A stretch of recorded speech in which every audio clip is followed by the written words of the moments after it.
in lesson number 9, I'll explain two kinds of illegal pawn drops. First one is mate with a dropped pawn. This rule is that you cannot drop a pawn that creates an immediate checkmate. In this example, if you drop a pawn here, the king is checkmated. So this pawn drop is illegal. But if a pawn was here on the board and moves to create an immediate checkmate, it's not mate with a dropped pawn, so it's okay. And also,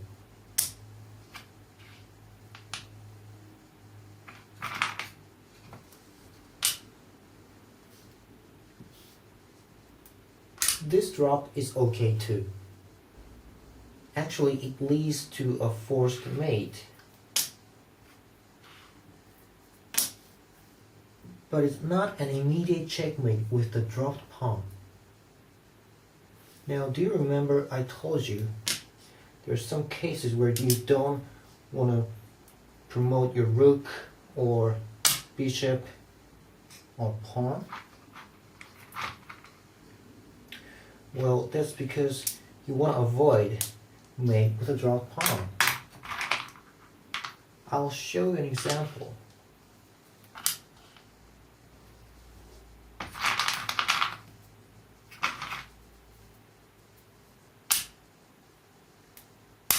Let's mate this king.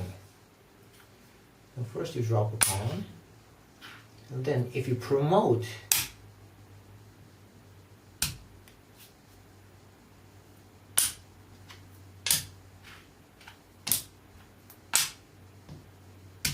you can't checkmate this king because of mate with a drop pawn. So the right way to mate the king is you stay unpromoted, and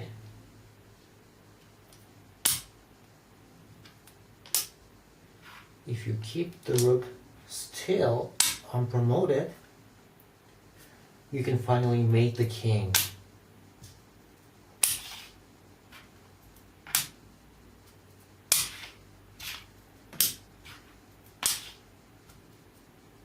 Checkmate.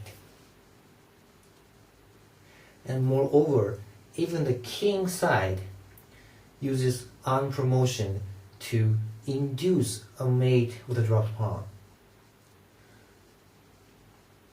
Well, this rule is somewhat irrational, but it's definitely what makes Shogi a very, very interesting game. I think it's similar to the rule of stalemate in Western chess. It's also a bit irrational, right? But it makes chess very interesting. Sometimes you choose to promote a pawn to a weaker piece than a queen to avoid stalemate, right? Now let's go to the second one.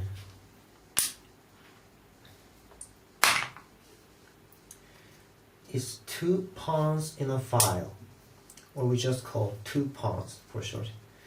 This rule is that you cannot drop a piece to a file that already has one of your other pawns.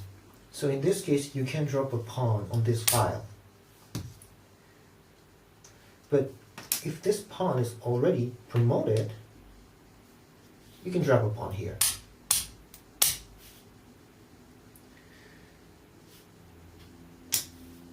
And needless to say, your opponent's pawn won't be counted. So you can still drop a pawn here. Well, the rule of two pawns is very rational. If we allow two pawns or more, well, it's going to be like this. This castle, which is called anaguma, and is hard enough, could be like this.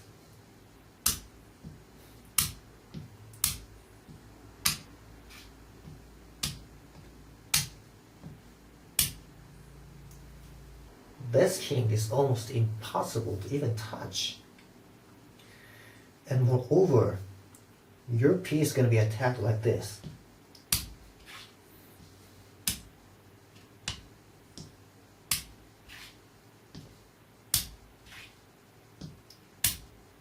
well, your bishop's dead.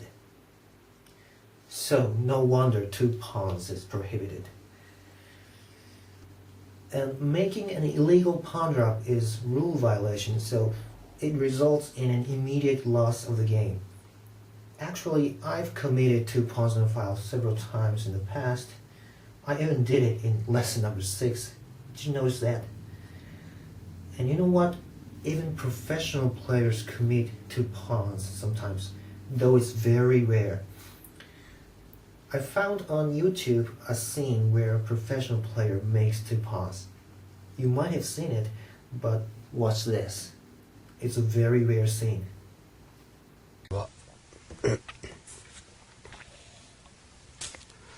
これ結構やっぱり大きいですよね。後手3七同じく桂成。これ角がね、もうこれで逃げ場ないですし、ちょっとこれ攻めがないんですよね。あ、そうか。5二歩が効いちゃったんですよ。これ5二歩打てるような感じならまた違うんですけど、先手もかなり持つ形なんですよね。なんですけれども、攻めの手がないんですよね。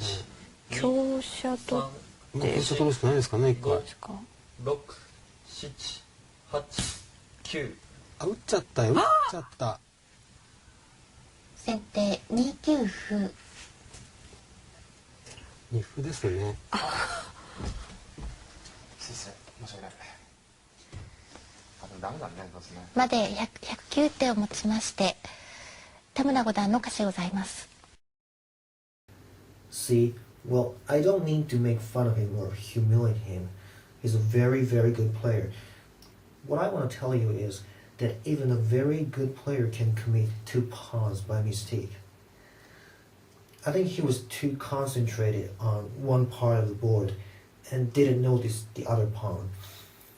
So you have to be very, very careful when you drop a pawn, okay? Okay, that's all for this lesson. See you in next lesson.